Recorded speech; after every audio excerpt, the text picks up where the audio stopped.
He's a retired police constable from the United Kingdom. He was medically retired as a result of an injury and a medical condition which worsened over time. As his physical condition worsened, so did his mental state. He's here to tell us all about that on the Law Enforcement Talk Radio Show. Welcome to the Law Enforcement Talk Radio Show. In the Law Enforcement Talk Radio Show, we are joined by special guests talking about their experiences, the realities of investigating crimes, plus those who have experienced horrendous trauma. Police, first responders, military, and victims of crime share their stories. Hi, I'm John J. Wiley. In addition to being a broadcaster, I'm also a retired police sergeant. Be sure to check out our website, letradio.com, and also like us on Facebook. Search for the Law Enforcement Talk Radio Show. The Law Enforcement Talk Radio Show and podcast has a website that is oh so easy to remember. The address is simply letradio.com. Again, that is letradio.com. You can find us on Facebook. Look for and like the Law Enforcement Talk Radio Show Facebook page. Contact us from the United Kingdom, from Great Britain, from England. I never know what to say or how to say it correctly. We have Darren Hembrow on the Law Enforcement Talk Radio Show. Darren is retired United Kingdom Police Constable. Darren, first, thanks for your service. Secondly, thanks for being guest on the Law Enforcement Talk Radio Show. Very much appreciated. No, thank you for having me. It's a pleasure to have you here as well. We've had a couple guests on from England, and quite honestly, I want to get more law enforcement officers, more victims of crime coming on the Law Enforcement Talk Radio Show, telling their stories, because Americans have a perception that life is just pristine and sweet and charming, and I'm sure it is over there, but you encounter a lot of similar difficulties as American police, correct? Yes, yeah, I would imagine so. Judging by some of the stories that I've heard from your podcasts and things that I've read online, yeah, absolutely. I loved being a police officer. I'm always be proud of it. To be totally honest with you, Darren, it took a terrible toll on me and my family as well. Yeah, I can well imagine that, and that is the same over here. There's a saying over here that if you join the force, you get a divorce. Yeah, so, that's what happened to me. My first marriage, I'm laughing, but it wasn't funny at the time. My first marriage ended in divorce. I'm happily remarried. My wife, Stephanie, the boss, I call her, the best thing that ever happened to me. But the time my divorce was one of the worst things ever that I went through. You retired as a United Kingdom Police Constable. Where were you policing at? I was working out of my force area, which was in South Wales. And I was working in headquarters by the time I retired. But before that, I'd done 10 years frontline in Swansea, and I'd done 3 years hate crime in Swansea, and then I finished in headquarters then. And so how long were you from start to finish on the job? 17 years as a PC, as police constable, and I was 2 years as a civilian before that. Gotcha. So you were not a rookie. When I say that, I don't mean that as an insult, but I thought I knew a lot as a rookie coming out of the academy. I really knew nothing. And it took a while, at least in American policing, I'd say about 5 years before you start really getting good at your job. So you certainly weren't a rookie when you retired. No, definitely not. I've been there, done a lot, seen some of the best of humanity, and I've seen some of the worst of humanity, and everything in between. So, I loved the job, but unfortunately, my health took control over me. We'll talk about your situation with your health in a moment. I got to ask you this, and even if I remember the name of the show, I wouldn't say it, but there was a show I was watching. I believe it was on Netflix, that involved police in Wales, and they had an English version and a Welsh version, the same actors, and they just did different dialogues. It was one of the most depressing, gorgeous, beautiful area, but one of the most depressing shows I've ever seen in my life. Would that be a fair representation of what policing was like in there? I think I know the show. I can't remember what it was it Hinterland? That's exactly what it was. Yeah. I wasn't going to say it. I'm telling you, at the end of every episode, I'm like, I don't know what's wrong with me. The life is horrible. I think there was a bit of dramatic license going on there, but well, yes, but no. Yeah. Well, I got to say this. My wife, the boss, and I, we rarely ever watch American-produced television about dramas in particular about policing because, number one, in my opinion, they always get it so wrong, number one. Number two, they don't do a very good job of character development. They've become very stereotypical about police. The BBC-related content, police-related content, I find to be, at the very least, when it comes to character development, much further ahead. Is that a fair assessment? Yes. Yeah. Well, sometimes what we used to say when I was in work, unfortunately, we can't solve crime in an hour. No. Isn't that funny how that happens? Yeah. Yeah. So, the most basic of crime that we would deal with could take 2 to 3 hours when I was on response anyway, minimum. And then sometimes you'd have to bail people and everything. So it was, some cases were an absolute nightmare that you hold on to for months on end. And, but you watch a drama show and it's all done in 60 minutes. The one thing, I get the whole 60-minute things, and I have so many people that they're like, well, I watch these crime CSI shows on television, and they can solve anything. They can solve stuff by DNA within 30 minutes. Well, we didn't get DNA results back sometimes 6 months, a year. It could take a very long time. Blood toxicology levels would take a very long time. Sometimes we had a good idea of who the criminal was, who committed the crime, but we weren't able to get something we call probable cause and effect an arrest. One of the worst things for me personally was when we have known violent criminals that committed violent crimes and we can never bring charges. Did you go through any of that yourself? Yes, and sometimes if we did bring charges and it got to court, and then it would get kicked out of court, so they'd get away with it, and they say, "Oh no, all that work, the victims, the victims would lose total faith in the criminal justice system." Yeah. Unfortunately, that's the same here, and one of the things I learned early on in my career was you just do the best we could. Our job as police was to, if there was a case, to bring it to trial. And it was the state's attorneys, or I don't know the terms they used there. It was their job to try it. And sometimes you could not get what we call justice. And sometimes no one wanted to be the one who ruined a case. But sometimes early in my career, I was the one who made mistakes. And I learned rather rapidly how to avoid making those mistakes. Yeah, I've done that myself. So I think that every new officer's school is those mistakes and how not to do them. I got to ask you this before we get a break. In the courts over there in the United Kingdom, in Wales, did they wear those wigs that we always see on television? Yes.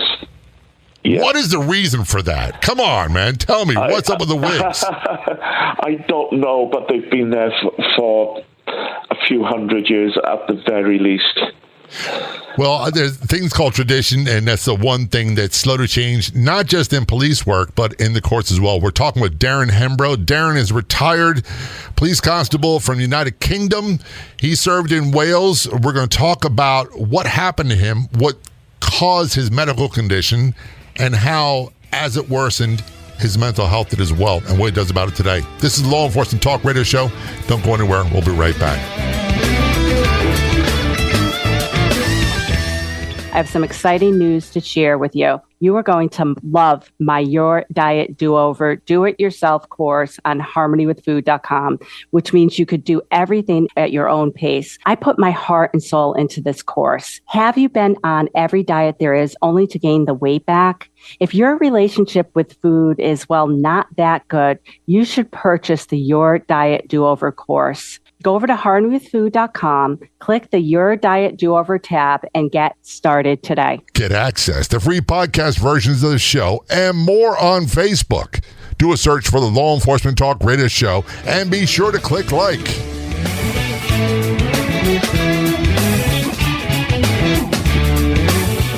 Returning our conversation with Darren Hembrow, contact us from the United Kingdom. He's a retired Wales, United Kingdom Police Constable.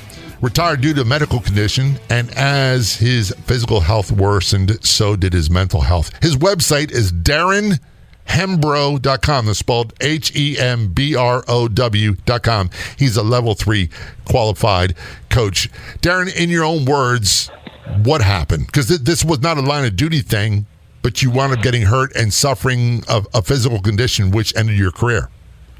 Yeah. I think it was around July, August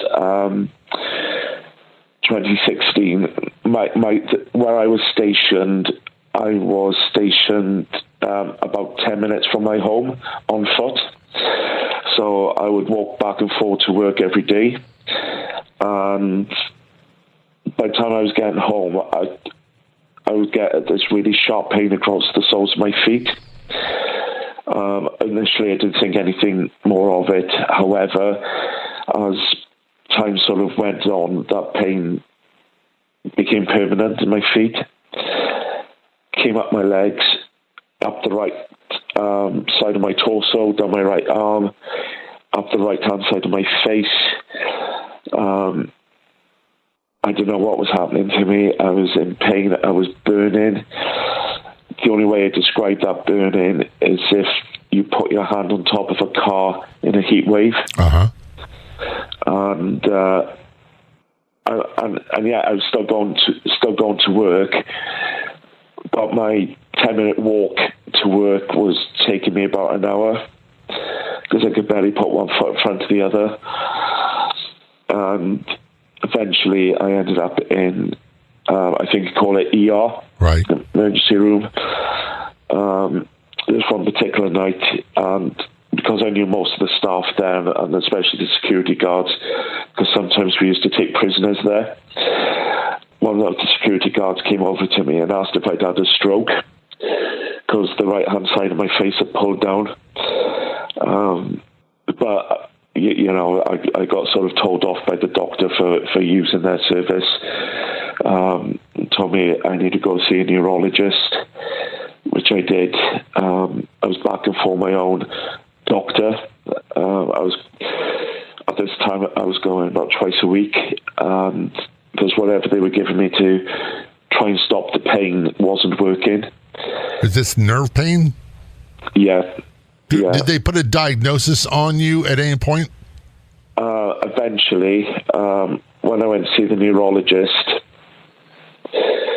first thing he done was send me for tests for motor neuron disease and multiple sclerosis. So I'm thinking, oh, dear God, please don't let it be that. Either of those. And, you know, perhaps in a blessing it wasn't. And but eventually I had a nerve conduction test that showed I had widespread, deep-rooted nerve damage in 3/4 of my body. So, Darren, how old were you when you got this diagnosis of the nerve damage throughout your body? So I'm 49 now, so I was about 42, 43. Still a relatively young man. And look, I got hurt and retired at 33. And this goes right into the next question I'm going to ask you. When I got hurt and retired, I tell people the problems for me didn't really start until things got quiet. When I didn't know what to do with myself, that's where the real troubles began. And many people would say that American police wrap themselves too much, their identity becomes involved and wrapped around what they do for a living. Was that a problem for you? Yeah, Yes, absolutely. I was very driven as a police officer to still go to work and be in work. If somebody had said to me, could I work 24 hours a day, 7 days a week, I would have. But that's how engrossed into the job I was. And when I became more and more limited with what I could do, it had a knock-on effect onto me mentally, which in turn has a knock-on effect physically as well. Sure. There's a huge correlation between mental health and physical health and vice versa. I got to ask you, as part of your regimen for treatment of this nerve condition, I'm sure you're put on lots of medications. Yeah, I'm on oxycodone, so I'm on morphine-based medication. I'm on several antidepressants that double as pain relief for nerve damage. And I'm on a couple of other things. I can't even pronounce what they are. Yeah, I'm not anti-medicine. Yeah, there's been a knock-on effect there. Sorry. I'm not anti-medicine. I just don't personally like taking a lot of it because there's always effects. There's positives and there's negatives. And one of the things that really concerns me is, and I did medication for a very long time, but I've been off that for quite a while. If I needed to, the doctor said to me, you can always go back on. I'm like, what a brilliant concept. Fortunately, I've not needed to. But when you said oxycodone, morphine-based, the painkillers, the opiates, I had shoulder surgery several years ago. And by the way, it was the most brutal pain I've ever been in my life. And they kept me on some heavy-duty painkillers for about 3 days and then started loosening up a little bit. But I got severely depressed, and I was nodding off in a chair. My sleeping habits were off, but my moods really began to change. And that causes me great concern for you. Not the physical part, but the opiates. Have you noticed that effect? Yes. Yeah, there's been times sort of half physical, half mental, where I haven't been able to get out of bed. All I've wanted to do is sleep. And sometimes when I've forgotten to order my repeat prescription and I've run out of medication, I'm also going through withdrawals on top of the nerve pain as well. Right. And there's so many people that have developed, this is a term I don't like, have developed addiction problems. Dude, these medications, some of them are so heavy duty, they are addictive in and of themselves and can create another monster on top of everything else you got to deal with. I'm sure that thought has entered your mind. Yeah, I was initially worried regarding addiction. To me, that term is acceptable, but I know for some people that term can trigger a few things. Right.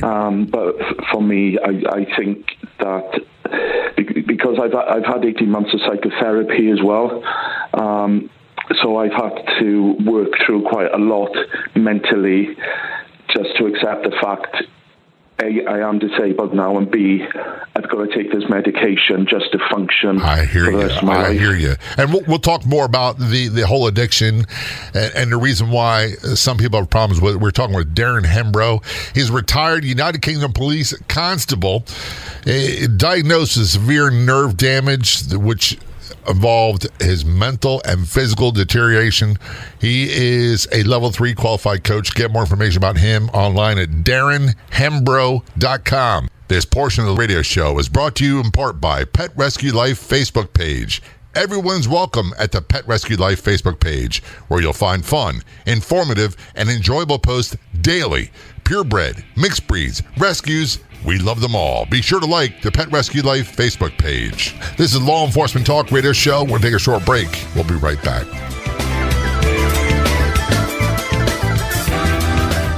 I want to tell you about a product, actually a line of products, that have changed my life dramatically. Juice Plus health products. I know many of you, like me, are skeptical about claims made for these nutritional supplements. However, these Juice Plus products have made a world of difference for me. The simplest, cheapest, least expensive product they have. As a result of taking it, a chewable berry flavored product, I've had full night's sleep every night and 0 leg cramps. I know, doesn't seem like a lot, but getting good night's sleep and having a stable mood helps me quite a bit. You can get more details about Juice Plus products at letpops.com. That's letpops.com. And for those of you looking for a great business opportunity, check out letpops.com. If you want to be a guest on the Law Enforcement Talk Radio Show, simply contact us. It couldn't be easier. You can send us a message on Facebook. Look for and like the Law Enforcement Talk Radio Show page, or email jay@letradio.com. That's JAY at letradio.com.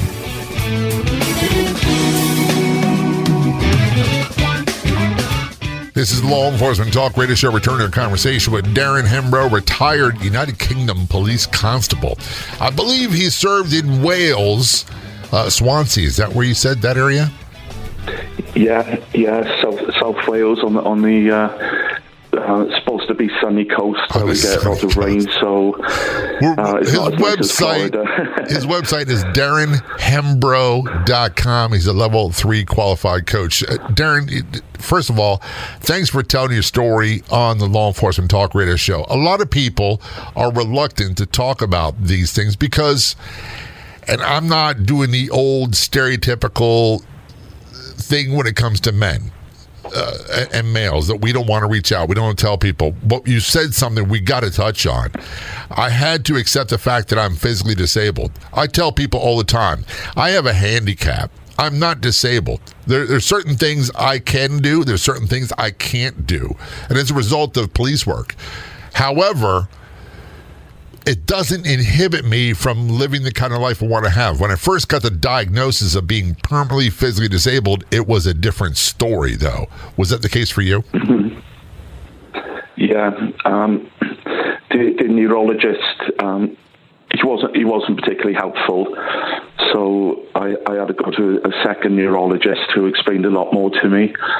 If they could find an underlying cause to my condition, they could treat the cause and my nerves would repair themselves, but they can't find a cause. So when I was told that it was going to be lifelong, my heart just sank, because I wouldn't wish this on another living soul. Honestly, I wouldn't. I sometimes send a picture to people of like a back that's been severely bruised, and I would say, this is what the pain feels like, and now set it on fire, and that's what my body feels like. So it's taken me a long time. It's taken me since 2016 up until perhaps the middle of last year to accept the fact that my future is going to change, and I've had to change my future from all my plans, all my dreams. I've got to make new plans. I've got to make new dreams now. You've got to create a new life. Yeah.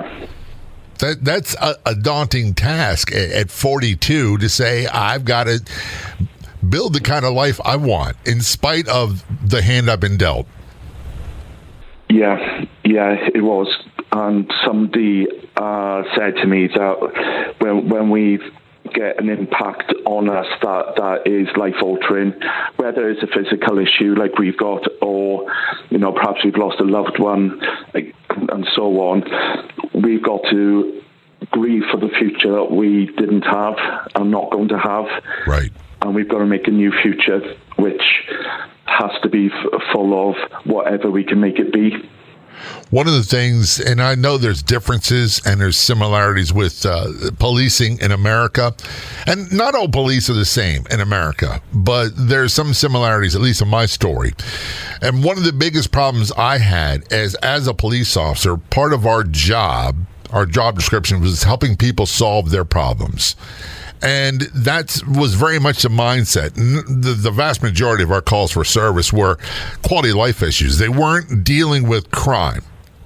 Crime was a different story, but we were trying to solve people's problems and help them find a solution.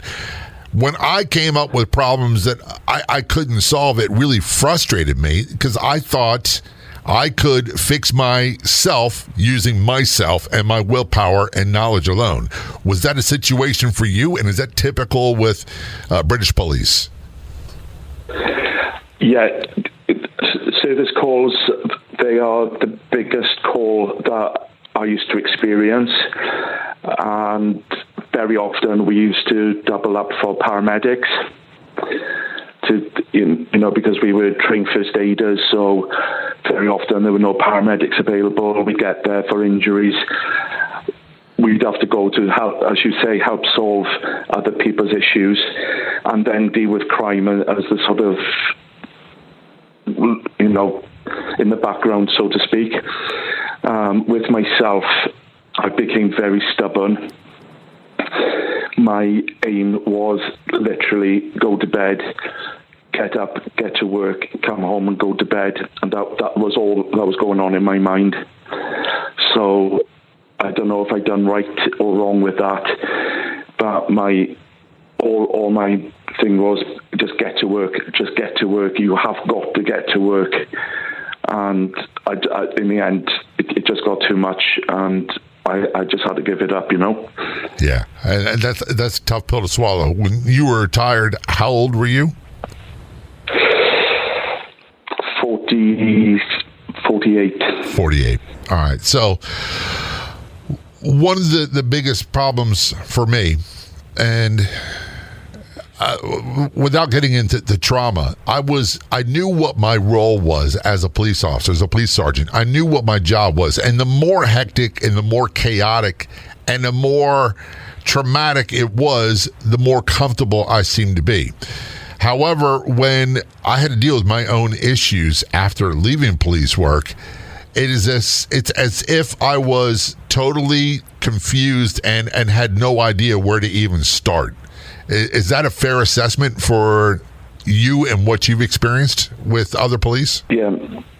For myself personally, that's 100%. Very good at giving advice, but couldn't see my own advice. So you know that old saying, "Physician, heal thyself." Yeah.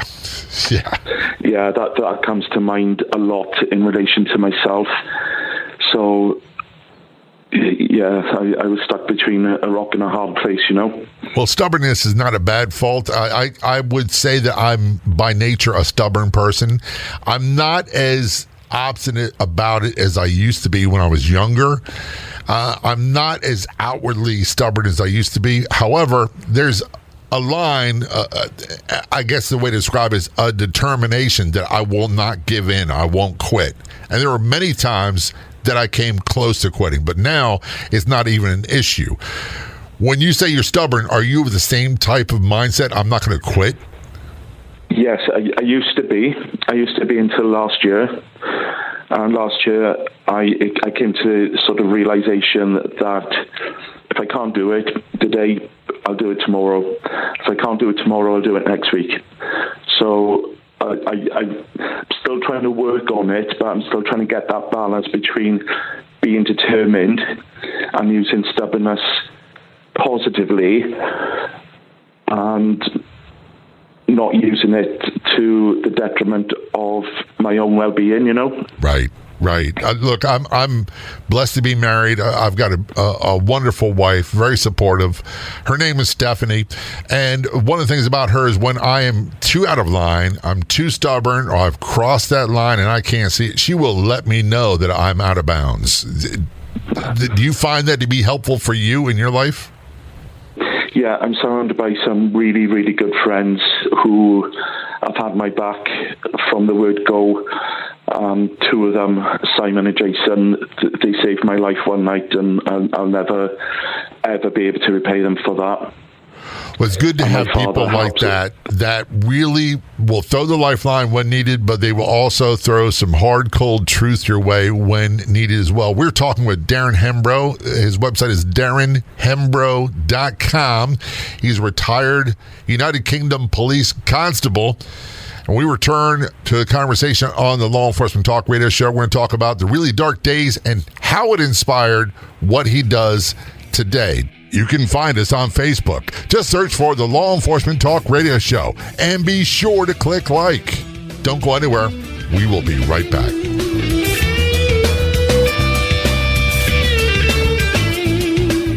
What is the Haunting or Not podcast? It's a free podcast that takes a different approach to ghost stories, hauntings, and cases of demonic forces. Husband and wife podcast hosts mix comedy, facts, and a healthy dose of police evidence skepticism to help you decide, are these hauntings or not? Helping you decide what's real and what is fake or an overhyped exaggeration. From world-famous cases to lesser-known reports, they talk about them all in the Haunting or Not podcast, available for free on most podcast platforms. Or do a Google search for Haunting or Not podcast.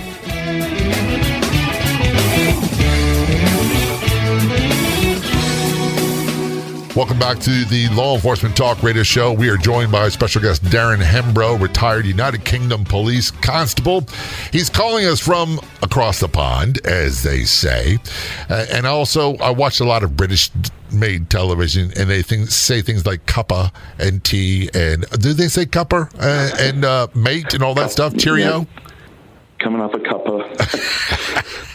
My wife is going to die when she hears that. Well, Darren developed a nerve problem, severe nerve problem that affected 3/4 of his body and forced his retirement from police work. And part of our conversation, Darren, is we talked about the mental health, the physical health, the correlation with the two, taking medication, feeling that your life has changed. And then you mentioned at the end of the last segment a couple friends that saved your life. I can only imagine you hit a point where there were really dark days. Can you talk about that? Yeah. I can now. About 3.5 years ago, I think it was just before lockdown. It was the January before lockdown. And I was in so much pain. I was ready to take all my medication in one go. I was going to take the whole lot, and I was chatting to Simon and Jason. They don't know each other online, and I just said, I've had enough. I can't cope with this anymore. And sorry, no fairness to them, they kept me talking till about 5 o'clock in the morning, and then I fell asleep. When I woke up, I felt a bit fluey and I felt a bit hungover. And first thing I'd done, I still went to work the next day, which I perhaps shouldn't have done. I went to the counsellor with occupational health and told him my feelings that I had and how I was feeling. So he forced my arm to go to the doctors, and the doctors went to give me even more medication, which I said, no, I'm on enough. So. And how many years of medical school did you go to? Say again, sorry? I'm being sarcastic. How many years of medical school did you go to? Oh, no, sorry. Yeah, none. None at all. But yeah, I was there with my doctors. I broke down in front of my doctor. But eventually, through the pain clinic service that we got here, I was put over to a psychotherapist, and she said we'd probably have about 6 to 8 weeks, and I was with her for 18 months, and it's only about 2-3 months ago I'd actually finished with her. Well, so congratulations on being finished. Long time getting the support.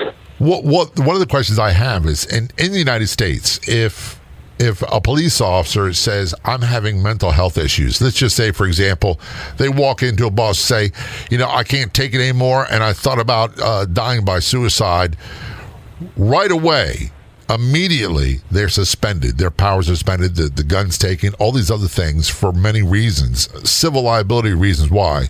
However, a lot of this can be viewed as disciplinary action, and it doesn't always work out well. Did your agency handle it better, in your opinion? Yes. I can't speak for every police force, but my police force in particular, there's a big emphasis on duty of care, and there's a big emphasis on looking after welfare. Sometimes it doesn't always work as clear cut as that, right? Admittedly, but that is as it is. But there is a big emphasis on duty of care and big emphasis of politics are the same regardless of what job you're in. So without any character assassination, it depends on your management team as well, how good they are to you. And so it sounds like your agency was good to you, which I'm very appreciative of. Yeah, they were.